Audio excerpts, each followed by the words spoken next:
जय हिंद दोस्तों, रक्षित खन्ना के चैनल में आपका स्वागत है। दोस्तों कैसे हैं आप? उम्मीद करता हूं कि आप अच्छे होंगे। दोस्तों भारत सरकार 8 सीपीसी में जितनी देरी करेगी उतना नुकसान आपको होगा। यह नुकसान पेंशनर्स को तो नहीं होगा, लेकिन कर्मचारियों को होगा जो अलाउंसेस या फिर भत्ते ले रहे हैं। जी हां दोस्तों, क्योंकि भारत सरकार जो एरियर देगी पेंशनर्स को पेंशन का 8 सीपीसी का, वो बैक डेट से देगी, यानी 1/1/2026 से। हालांकि भारत सरकार ने इसकी पुष्टि नहीं करी, लेकिन जैसा कि 7 सीपीसी में हुआ था, 1/1/16 से आपको एरियर दिया गया था 7 सीपीसी का, ठीक इसी तरीके से पेंशनर्स को 1/1/2026 से एरियर मिल जाएगा 8 सीपीसी का। लेकिन अगर मैं कर्मचारियों की बात करूं, उनकी सैलरी की बात करूं या फिर अलाउंसेस की बात करूं, तो दोस्तों सरकार अलाउंसेस का एरियर तो नहीं देगी बैक डेट से 1/1/2026 से, यानी आगे चलकर जब नोटिफिकेशन आएगा 8 सीपीसी का, तो उसी तारीख से या फिर सरकारी लेटर के अनुसार अलाउंसेस बढ़े हुए मिलेंगे आपको।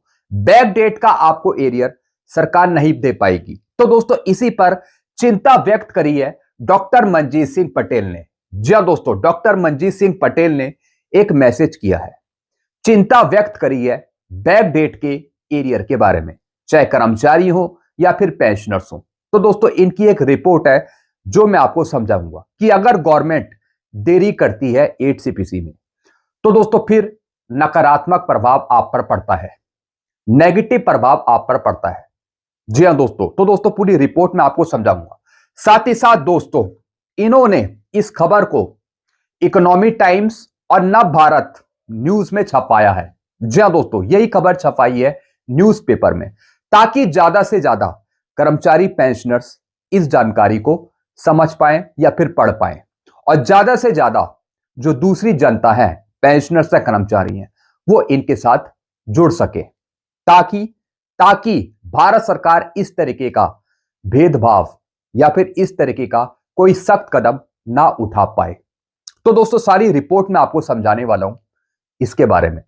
जानकारी में आगे बढ़ने से पहले एक छोटी सी अपील मैं आपसे करूंगा, और अपील है चैनल सब्सक्राइब की। देखने में आया है काफी पुराने पेंशनर्स हैं, नए पेंशनर्स हैं जो वीडियो तो देख रहे हैं, लेकिन अभी तक पेंशनर्स ने चैनल को सब्सक्राइब नहीं किया। ऐसे कितने पेंशनर्स हैं?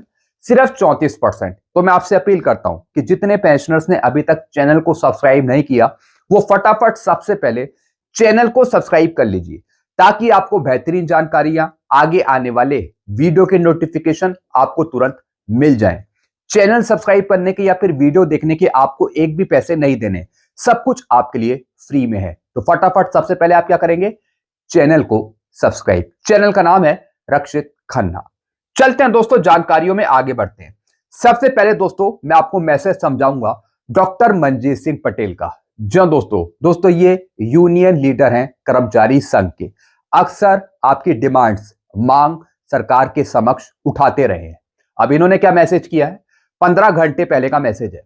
8 सीपीसी लागू होने में जितना विलंब होगा उतना ही कर्मचारियों के भत्तों का नुकसान होगा, क्योंकि बेसिक सैलरी और डीए का एरियर का भुगतान तो 1/1/2026 से हो जाएगा, लेकिन टीए और एचआरए जैसे भत्तों का एरियर परंपरागत रूप से नहीं दिया जाता है। जी हां दोस्तों, ऐसे ही 7 सीपीसी में हुआ था।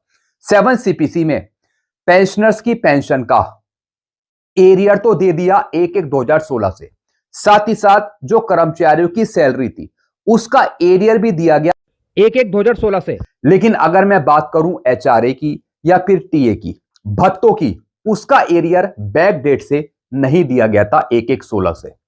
तो दोस्तों ठीक इसी तरीके से सरकार 8 सीपीसी में कर सकती है, यानी पेंशनर्स का पेंशन का जो एरियर है 8 सीपीसी का, वो तो बैक डेट से दे देगी 1/1/2026 से, या फिर कर्मचारियों की सैलरी का जो एरियर है वो भी बैक डेट से दे देगी 1/1/2026 से।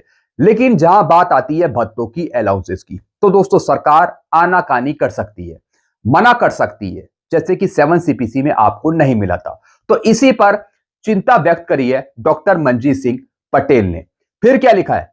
इसलिए जरूरी है कि पे कमीशन जल्दी से जल्दी काम करे। जी हां दोस्तों, जितनी जल्द पे कमीशन आपको मिलेगा उतना ही फायदा आपको जल्दी मिल पाएगा। जी हां दोस्तों, तो हम यही चाहते रहे हैं कि कहीं ना कहीं जल्द से जल्द सरकार पे कमीशन का गठन करे, पे कमीशन को फटाफट लागू करे, ताकि जितनी भी आपकी चीजें हैं वो आपको तुरंत मिल जाएं बिना किसी देरी के। तो यही डिमांड इन्होंने करी है। फिर क्या लिखा है दोस्तों, इसलिए जरूरी है कि पे कमीशन जल्द से जल्द काम करे और अपनी रिपोर्ट सबमिट करे सरकार को। महज एचआरए से कई लाख का नुकसान संभावित है। जी हां दोस्तों, जो एचआरए है, हाउस रेंट अलाउंस है, इसका भी नुकसान है कर्मचारियों को, क्योंकि दोस्तों इसका एरियर तो सरकार देगी नहीं, या फिर जो टीए है उसका एरियर तो देगी नहीं। तो इन दोनों चीजों पर आपको नुकसान हो सकता है अगर सरकार देरी से देगी 8 सीपीसी। हमारी इस आशंका को आज नव भारत टाइम्स और इकोनॉमी टाइम्स ने भी अपनी रिपोर्ट में स्टेटमेंट के रूप में लिखा है। जी दोस्तों जो भी जानकारी इन्होंने दी है वो अखबार में छपी है, नव भारत टाइम्स में और इकोनॉमी टाइम्स में। फिर क्या लिखा है, हमारी फेडरेशन भारत सरकार पर लगातार दबाव बनाने के प्रयास कर रही है। जैसा मैंने आपको बताया, जो इनकी फेडरेशन है, संगठन है, लगातार सरकार पे दबाव बनाता रहा है ताकि पे कमीशन का लाभ समय से और बेहतर से बेहतर मिल सके आप सबको। लेकिन इसके लिए सभी कर्मचारियों का साथ भी बहुत महत्वपूर्ण है। जी हां दोस्तों, जितने कर्मचारी हैं, पेंशनर्स हैं, सबका साथ चाहिए। जी हां दोस्तों, जितने भी कर्मचारी हैं, पेंशनर्स हैं, सब इनके साथ जुड़ जाइए ताकि तगड़े मंच पर सही मांग पहुंच सके। इसलिए AINPSEF, ये भी दोस्तों एक फेडरेशन है, एनपीएस फेडरेशन है दोस्तों, ये को आप सभी का पूरा सहयोग और समर्थन चाहिए। जी दोस्तों, पूर्ण रूप से आप इनका सहयोग करिए, समर्थन करिए।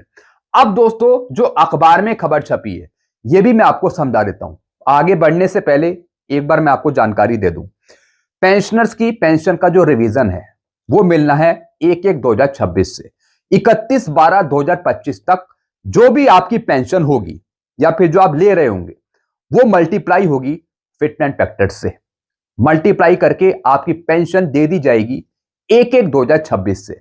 लेकिन दोस्तों ये सब कुछ होगा जब भारत सरकार 8 सीपीसी की रिपोर्ट लागू करेगी आगे चलकर, भले ही वो 2027 में करे या फिर 28 में करे। पेंशनर्स की पेंशन तो रिवाइज हो जाएगी, बैक डेट का एरियर भी दे दिया जाएगा 1/1/2026 से। बैक डेट का आपको एरियर मिल जाएगा, पेंशनर्स को टेंशन लेने की जरूरत नहीं है। लेकिन कर्मचारियों के जो भत्ते हैं उसका एरियर नहीं मिल पाएगा। अब दोस्तों यही यहां पे लिखा है, 8वां वेतन आयोग लेट हुआ तो डूब जाएगा इन भत्तों का पैसा। जी हां दोस्तों, सरकार भत्तों का पैसा अपने पास रख लेगी, वो आपको नहीं देगी। और दोस्तों ये हिस्ट्री रही है बीजेपी गवर्नमेंट की, चाहे आप 7 सीपीसी उठा के देख लीजिए। अब क्या लिखा है दोस्तों इसमें, 7वें वेतन आयोग का कार्यकाल 31 दिसंबर 2025 को खत्म हो रहा है। उम्मीद है कि 8वां वेतन आयोग 1 जनवरी 2026 से शुरू हो जाएगा। हालांकि केंद्र सरकार की तरफ से अभी तक कोई आधिकारिक घोषणा नहीं करी है। केंद्रीय कर्मचारियों और पेंशनर्स के लिए एरियर बकाया राशि की गणना कब से लागू होगी। जो दोस्तों सरकार ने लिखित तौर पे नहीं बताया कि आपको 8 सीपीसी का पेंशन रिवीजन का एरियर 1/1/2026 से दिया जाएगा, ऐसा लिखित में नहीं है।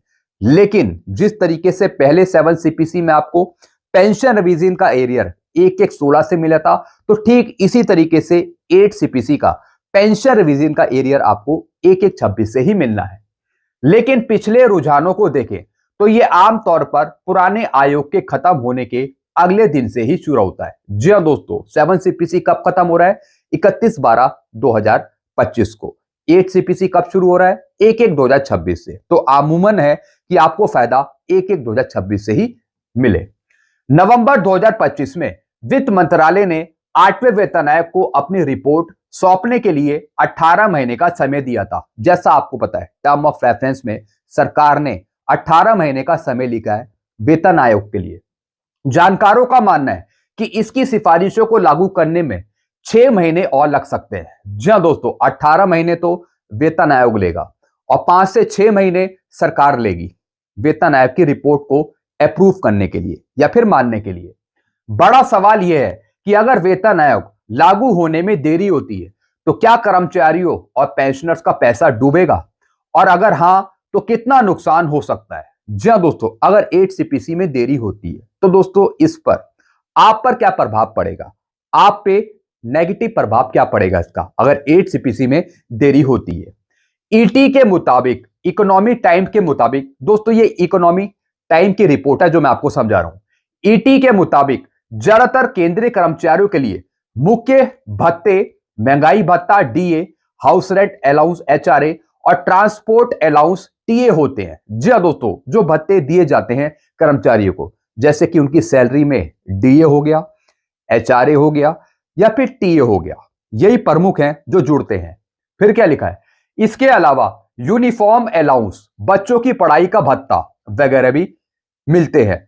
टीए, यूनिफॉर्म और सीईए, चिल्ड्रन एजुकेशन अलाउंस जैसे भत्ते फिक्स होते हैं और ये कर्मचारी की बेसिक सैलरी पर निर्भर नहीं करते। जी हां दोस्तों, फिर क्या लिखा है, वेतन आयोग में ये भत्ते रिवाइज तो होते हैं लेकिन कर्मचारियों को इनका एरियर नहीं मिलता। जी हां दोस्तों, एचआरए का एरियर नहीं दिया जाता, टीए का एरियर नहीं दिया जाता, चिल्ड्रन एजुकेशन अलाउंस का एरियर नहीं दिया जाता।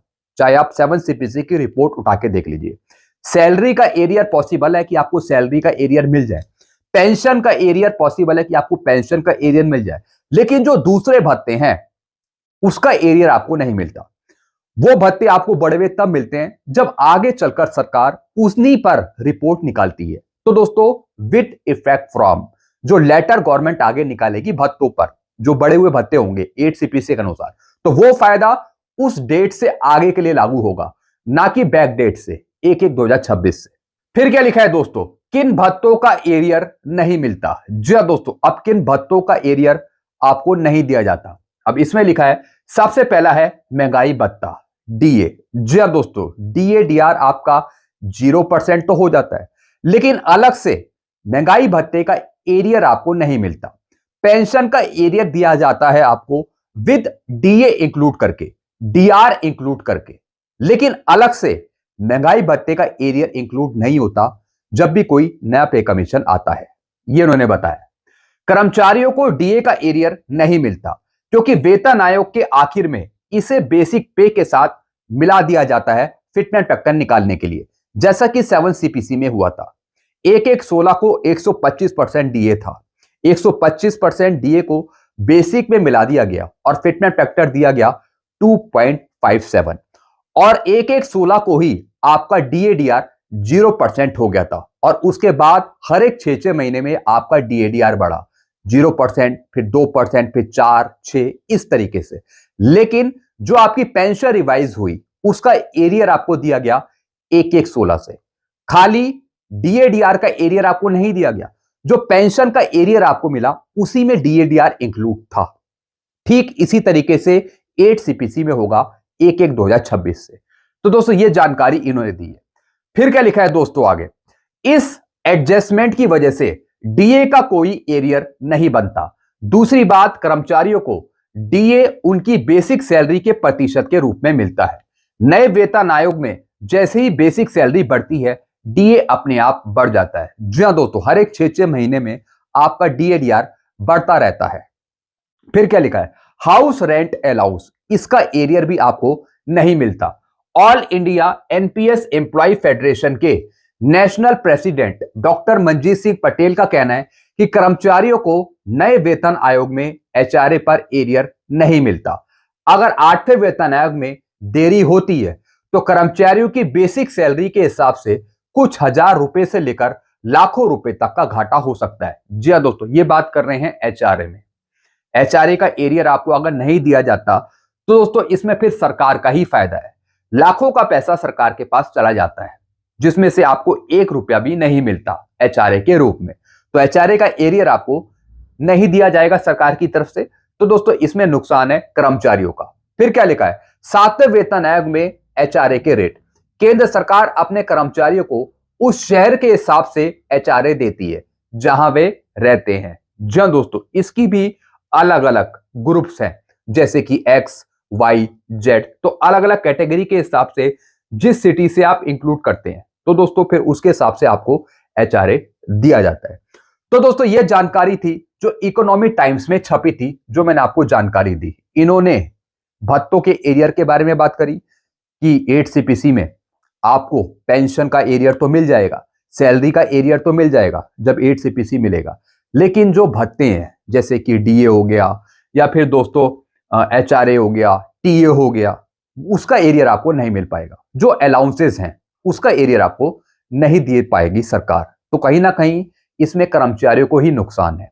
तो दोस्तों बैक डेट का एरियर सरकार दे एचआरए का या फिर टीए का। तो दोस्तों इस पर इन्होंने जोर लगाया है सरकार के पास जाकर। जी हाँ दोस्तों, लगातार सरकार को ये डिमांड पहुंचा रहे हैं कि बैक डेट का जरूर एरियर दिया जाए 1/1/2026 से, चाहे वो एचआरए का हो या फिर टीए का हो कर्मचारियों को।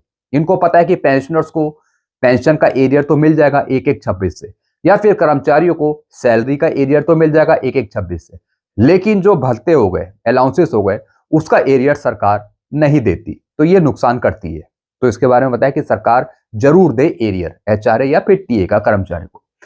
तो दोस्तों ये रिपोर्ट थी जो मैंने आपको समझाई है। अभी की रिपोर्ट है 15 घंटे पहले की।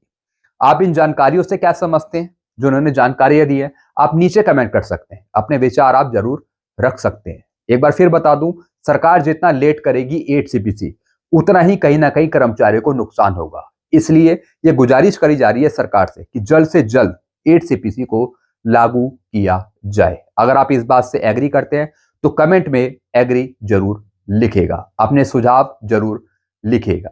वीडियो को मैं खत्म करता हूं। ऐसी जानकारियां पाने के लिए आप चैनल से जुड़ सकते हैं, चैनल को सब्सक्राइब कर सकते हैं। चैनल का नाम है Rakshit Khanna. Thank you so much.